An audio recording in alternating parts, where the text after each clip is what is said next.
नमस्कार दोस्तों, स्वागत है आपका दुनिया की कथा में, जहां हम आपके लिए लाते हैं दुनिया भर की अनसुनी कहानियां।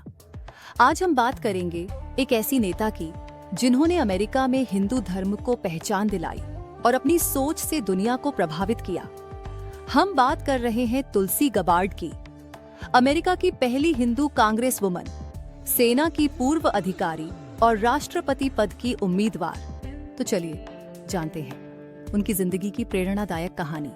प्रारंभिक जीवन और परिवार। तुलसी गबार्ड का जन्म 12 अप्रैल 1981 को अमेरिका के सामोआ द्वीप में हुआ था। उनका परिवार बाद में हवाई सेवा और राजनीति में कदम। तुलसी गबार्ड ने सिर्फ 21 साल की उम्र में हवाई स्टेट लेजिस्लेचर में एंट्री की, जिससे वे सबसे कम उम्र की नेता बनी। इसके बाद उन्होंने अमेरिकी सेना ज्वाइन की और 2004 में इराक युद्ध में तैनात रहीं।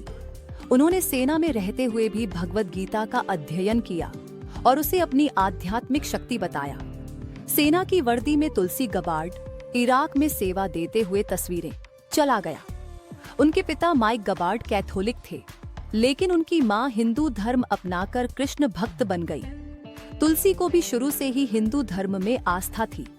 उन्होंने भगवद गीता को अपनी प्रेरणा माना और भारतीय संस्कृति से गहरा जुड़ाव महसूस किया। तुलसी गबार्ड का बचपन। उनकी माता भगवद गीता पढ़ते हुए क्लिप्स अमेरिका की पहली हिंदू सांसद 2012 में।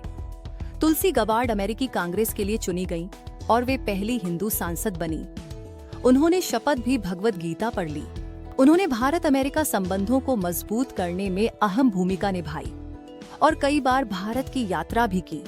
2015 में उन्होंने प्रधानमंत्री नरेंद्र मोदी से मुलाकात की और अंतर्राष्ट्रीय मंच पर हिंदू धर्म को सकारात्मक रूप से प्रस्तुत किया। तुलसी गबार्ड शपथ लेते हुए मोदी से मुलाकात की तस्वीरें, संसद में उनके भाषण के क्लिप्स, राष्ट्रपति चुनाव और विवाद। 2019 में तुलसी गबार्ड ने अमेरिकी राष्ट्रपति चुनाव के लिए अपनी उम्मीदवारी घोषित की। वे शांतिपूर्ण विदेश नीति और भ्रष्टाचार के खिलाफ थीं। हालांकि वे डेमोक्रेटिक पार्टी से थीं, लेकिन वे पार्टी की नीतियों की भी आलोचना करने से नहीं हिचकिचाईं।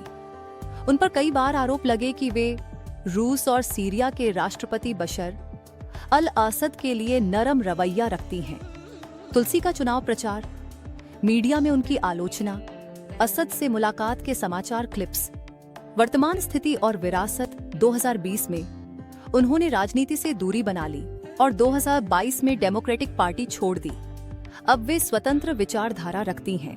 वे अमेरिका में हिंदू धर्म के प्रचार प्रसार का महत्वपूर्ण चेहरा बन चुकी हैं। उनकी कहानी यह बताती है कि धर्म और राजनीति को संतुलित रखकर भी समाज में बड़ा बदलाव लाया जा सकता है। तुलसी गबार्ड के लेटेस्ट इंटरव्यू, भारत यात्रा की झलकियां, प्रेरणादायक संदेश। तो दोस्तों, आपको तुलसी गबार्ड की यह कहानी कैसी लगी? क्या आपको लगता है कि वे भविष्य में फिर से राजनीति में आएंगी? कमेंट में हमें बताइए। वीडियो को लाइक और शेयर जरूर करें और दुनिया की कथा को सब्सक्राइब करना न भूलें। फिर मिलेंगे एक नई दिलचस्प कहानी के साथ।